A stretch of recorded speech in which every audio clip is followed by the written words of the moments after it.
We welcome you into the 9th episode of Talking Blizz with Joey Bonadonna, and this week we welcome in kicker number 4, Logan Justus. Logan, welcome to the show. Thank you. I'm excited. Absolutely. You guys are coming off a loss at Quad City last time out, but obviously you guys have some momentum coming into this week playing against a team you've beaten already 2 times this season. This will be the 3rd time you play them this season, this time on the road. But overall, what do you guys as a team think about where you stand this week? So I think that we're one of the best teams. So I think that we kind of sometimes beat ourselves, but if we get out of our own way, then we're kind of unstoppable. Yeah, I definitely would agree with that sentiment. I think there have been a lot of games this year that really could have gone either way. This past one certainly was one that really did come down to just being able to get stops on defense, little things like, my dad's not really a football fan, so will always just tell me every time we're watching a game, and it's like, it comes down to penalties, interceptions, stuff like that. It really is, when it comes down to it. That is what it comes down to, but you said it. If this team can get out of their way, I think there's not much that can stop them. But overall, let's talk about how Logan Justus has come here to Green Bay. Overall, starting back in your youth days, originally from Indiana, growing up Indianapolis area, right? Yes. Indianapolis, and then you played at Indiana University. One thing I did want to ask, you were number 4 as a kicker from Indiana. Is Adam Vinatieri a big inspiration for that choice, or is that just by luck? So he's actually my favorite player growing up, so I kind of always wanted to be him, and I always watched him. He's an Indiana guy, so it kind of worked out perfect. So, I mean, I think if you grew up watching football and you knew kickers, and the names that come to mind, Sebastian Janikowski and Adam Vinatieri. I think those are maybe the 2 David Akers throw in there, but I mean, Adam Vinatieri, I'm sure for a guy from Indiana, there's few kickers that you think are one of the best overall at that position. Would you rank him as the GOAT kicker of all time? I definitely would. So Adam Vinatieri, we put it up there. That's the inspiration behind number 4. But growing up playing football, we find some interesting stories about kickers, especially coming into the IFL. Some haven't played football. So many played soccer. A few rugby. But what was kind of your introduction into kicking, place kicking, or anything in that atmosphere and getting into the game of football? So I always loved the position of a kicker. I always grew up watching them and always wanted to be a kicker. So I always played football, soccer, and hockey. And so it kind of correlated together that it kind of worked out perfect. So you end up getting an opportunity to go play at a Big Ten school like Indiana, and obviously that comes with playing in some of the biggest atmospheres in college football, being in the Big Ten East, Ohio State, Penn State, Michigan. Did you get a chance to play at Wisconsin? Yes. All right, so you got a chance to play at Wisconsin. What were some of those takeaways that you had playing at Indiana and getting an opportunity to play on some of those big stages in college football? So it was kind of all a shock to me at first. So I went to a smaller high school. So my first few years just getting ready and getting used to the atmospheres and the crowds and all the cameras and everything. But it was one of the best experiences of my life. And talking about some of those big atmospheres, what were some of your favorites that you got a chance to play at? Obviously, those Big Ten East schools come to mind, but any overall in the Big Ten or any outside of non-conference or a bowl game that you enjoyed the most? What were some of your favorite moments in college? I think probably my favorite one is playing in Lucas Oil Stadium. So it was just always close to home. I did love Penn State, just the crowd and atmosphere that they brought and the feeling and energy. And then probably my last college game is bowl game when we played Tennessee. Where was that one at? I think Jacksonville. Jackson was the Gator Bowl, right?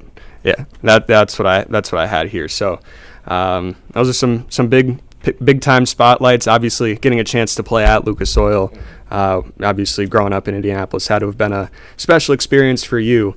But swinging from the college ranks to professional, what was that transition like? Your last season was in 2019, so that transitions really into COVID after that. Did COVID have an impact on you being able to get out in front of scouts? And after that, what was that experience like moving up to the professional ranks? Yeah, so COVID ended up canceling my pro day, so that kind of made it a little more difficult to kind of get my foot out in the door because people want to see a kicker in person. So that happened, and I was blessed with opportunities, so I just always stayed training and getting ready. So just I knew when I get that phone call, I'd be ready. And you started out here in the IFL. You played with the Tucson Sugar Skulls last year. It had a successful season there, and ended up being Week 9 Special Teams Player of the Week in a game against Arizona. This is an interesting situation. You got to play in the Western Conference last year. This year, playing in the Eastern Conference. But overall, what was your experience like in Tucson, and how has that transitioned into getting the opportunity to play out here in Green Bay? It was really good playing there. You can't complain about the weather, but I think it taught me a lot, especially last year. Coming to this team is kind of how to be a better leader and carry on everything. And what was that? What transpired in leading you back here to Green Bay? It's a little closer to home, obviously, but what was that transition like for you? What led to this? So my first talking with Coach Roberson was great, and he was really interested in me. And I could tell that the coaching staff and other players in the community really care, even if you're a kicker. So just kind of that family environment, and I think it was a great move. And one question I always want to ask is, being an indoor kicker is definitely different from the outdoor game at all positions, but it makes the indoor game makes the kicker position that much more difficult. The field's definitely shorter, and you can really attempt a field goal from anywhere on the field, but it's difficult to make them. What was that transition like to playing on the narrower post, different field conditions, and overall, what was that change for you coming into the indoor game? So it was kind of a little different.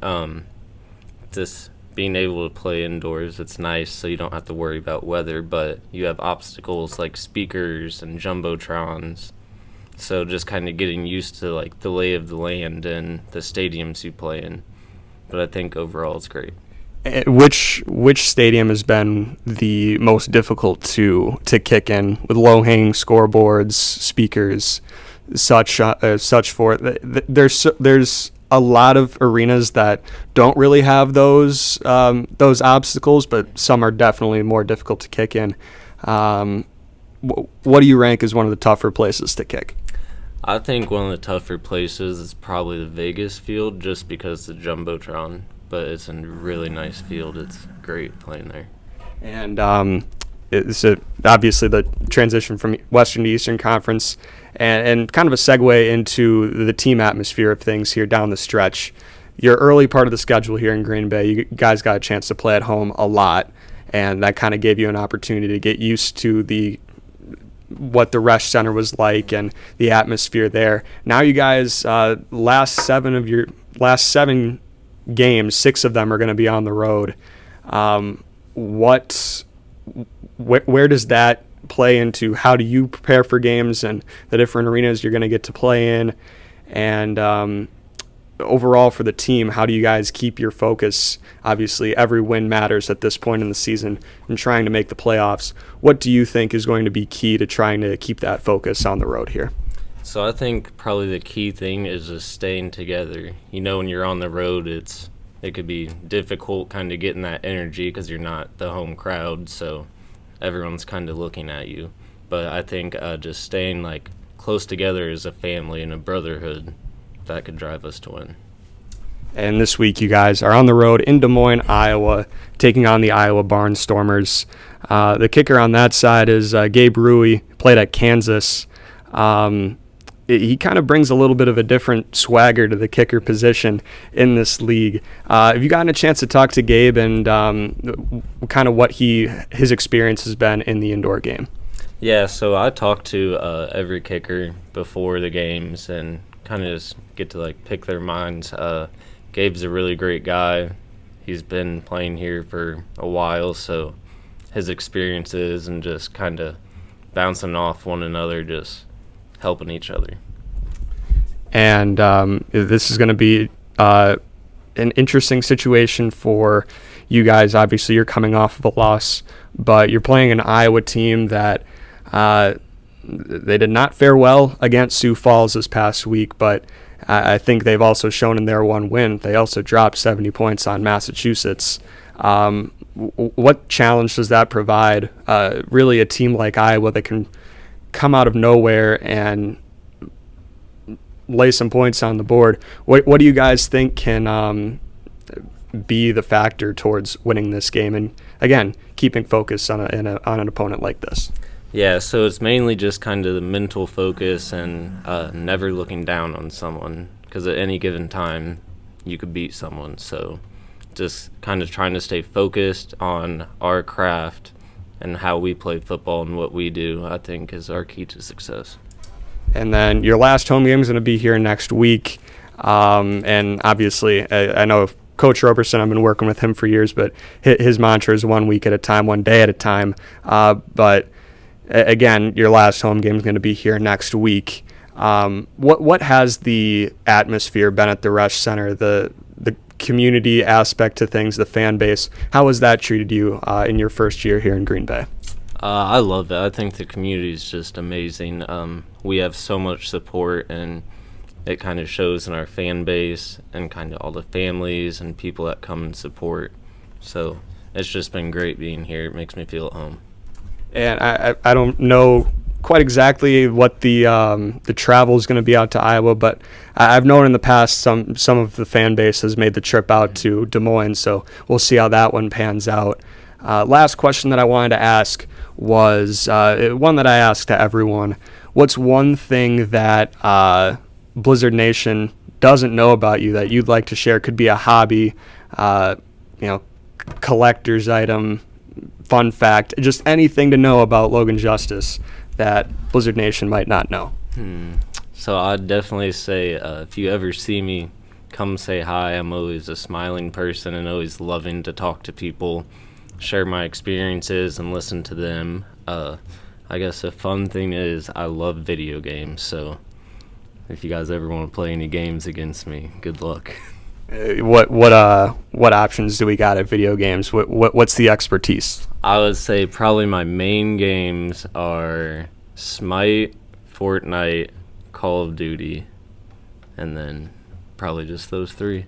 I've usually been a guy that just sticks to the sports video games like the Madden, NCAA 14, so on and so forth, but trying to branch out, so I'm sure if we squared off it would not end well for me, but we'll get there. We'll get there. Any last thoughts, again, going into this week against Iowa? How can you guys come away with the victory? I think just locking in. I think we're pretty focused right now, putting in good practices together. Everyone's been locked in, and we're ready to get to work.